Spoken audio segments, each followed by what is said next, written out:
Putang ina mo! Putang ina mo! What's up YouTube, it's your boy Dashing Kevs and this is week 4 of the TPCCBL Draft League. I am the coach of the Duterte Durants and this week we take on Brian and the playing Primeapes. His team has some good type coverages, pivoting with Volturn. Our teams are similar in the sense we have one really fast mon and the rest are just mid-speed tiers, around 60 to 85, 87 speed tiers. The matchup looks dead even in my opinion.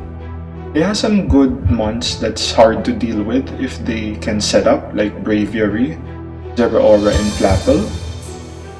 Probably the Bisharp too if it gets a few SDs, as well as the Torkoal if it has like Trick Room options. My team doesn't have much setup options, especially this week where we will be using some of our lower tier mons in Leafeon and Qwilfish. Leafeon is a good check to Zero Aura, which our team desperately needs, and Qwilfish is good against Flapple and Gardevoir, as well as it can chip down the Zero Aura with Aqua Jet if it's low enough. I felt like I needed Vaporeon this week for Torkoal, but hopefully Crocodile can win this game for us. I'm expecting Torkoal, Flapple, Zero Aura, Bisharp, Braviary, and Gardevoir to come. As you can see, he didn't bring the Braviary and Flapple, instead went with Hitmonchan and Crustle. Hitmonchan can be very good here, a reliable spinner and gets good type coverage, as well as Stab Mach Punch, which would take out our biggest win condition in Crook. Russell I guess will run rocks, so Torkoal can go specs in Trick Room or something. But seeing as Guard is the Maxmon this week, it probably won't have Trick Room, so the Crustle will probably be just a Shell Smash variant. Hopefully it's a good game. Let's check out the game and see how it went. So I lead off with Skarm as he goes Torkoal.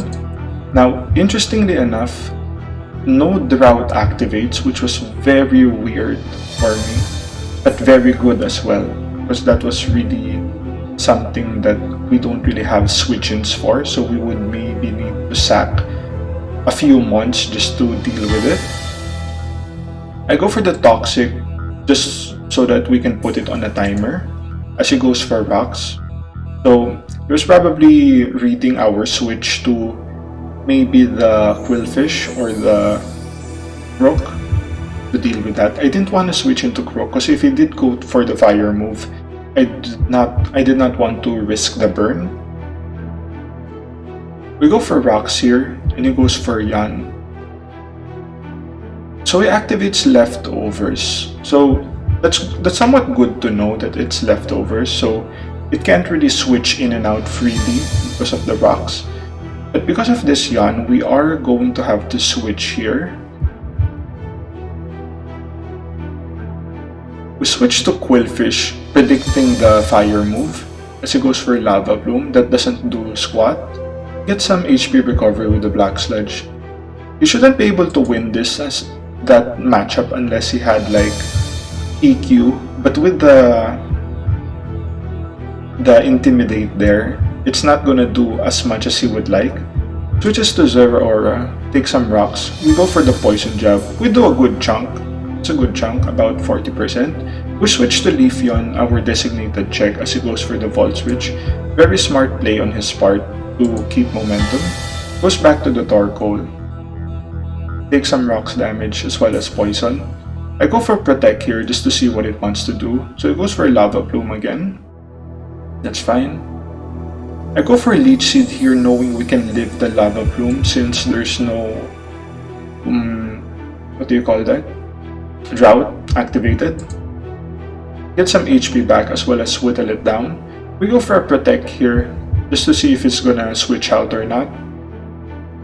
I guess he didn't really have a choice there because even if he switched back, the Torkoal would fall and he would need to do a rapid spin to prevent that.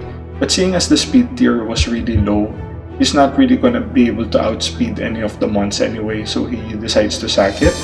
Goes for Gardevoir here. I was somewhat concerned with Gardevoir if it will be outspeeding us, and I wanted to go for a yawn just to put it in a bad position if it decides to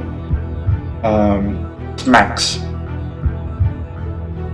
Chases Chlorophyll, that's fine. Max Mindstorm. Interesting. We go for Quillfish here, get the Intimidate, take some rocks damage. Something I kinda thought of in the later part of the game is if he had like Mystical Fire. I'm not sure if Gardevoir gets that, but if he did, with the Chlorophyll ability, he would be able to outspeed the whole team by then. Just some unique interactions that could happen there.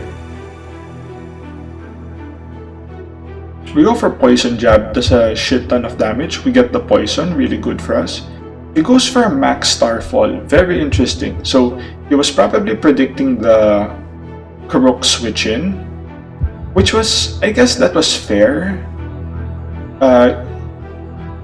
He didn't have like a good position here anyway, so if we went for the Max Fall, we're probably gonna survive that because we do have a lot of bulk in Lord Quill. And if we did decide to switch to Crocodile, we would be able to OHKO the Gardevoir from the range it's at because we do outspeed it. So he didn't really have much of a choice there. So he wanted to go with the choice that guaranteed he get damage off. Get some Black Sludge as he takes some poison.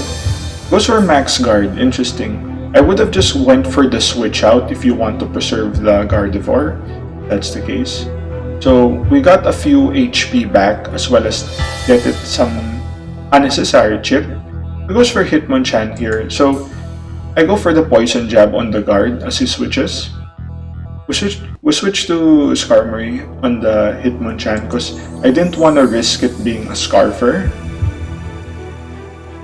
It does some good damage to us, about 35%. I was kind of hoping it would be what do you call that, Rapid Spin, because that would make a lot of sense. Rapid Spin on one of the mons, but I guess Scarf would guarantee that he could just apply more pressure right away. Seeing as the Thunderbolt did, or the Thunder Punch rather, did just little damage, I decide to, I think I go for a Roost here as he goes for Drain Punch, get some HP back. Yep, we go for Roost. Now the good thing about this is he does outspeed us, which means we would be able to check this completely unless he eventually does like bulk up and, you know, set up options, which it doesn't look like he has. He also, by using different attacks, show that he's not Scarfed. Get some more HP. Our Toxic missed there, but that's fine. And Body Press looks like it does a shit ton of damage. We just keep roosting here just to keep our General Ironwood in a healthy HP. He goes for a switch on our Body Press. I don't know why. Maybe he was predicting we would roost again. He goes for a Crustle here on Stone Edge. I go for the Body Press here. We take a good chunk of damage. And because of the weak armor ability, this guarantees that our next Body Press would OHKO. Or maybe it would be a roll at the least.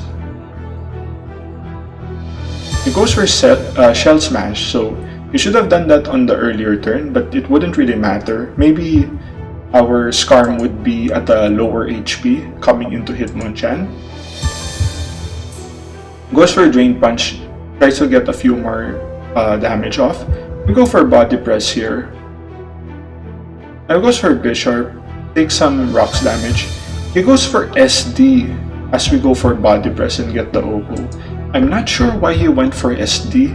He may have not noticed that we had rocks on the field. Maybe he thought that he was Sash and then he could live any move and just start making reads on, to sucker punch or not to sucker punch, something like that. But at that point, Crook was basically guaranteed to win the game anyway. So it just goes for another kill on our Skarm, General Ironwood. Goes for Gardevoir here, goes for Psyshock as we go for the body press. And that's going to be GG, it's dashing. So, a very interesting game. I guess the biggest opportunity he would have for this game is to, if he had brought the drought on Torkoal, that would have applied so much more pressure on me. Knowing that it didn't have drought, basically guaranteed that we would have a lot of options. Or, I don't know, maybe, now that I think of it, maybe he didn't bring drought because he didn't want our Leafeon getting chlorophyll. Maybe, right? That's like the next level play at that point, if that was the case. What else?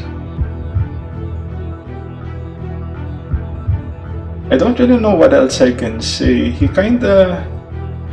I guess he could have brought other mons that would do better, but in this league, we are encouraged to use all of our mons, which is like 12. That's like a shit ton of mons.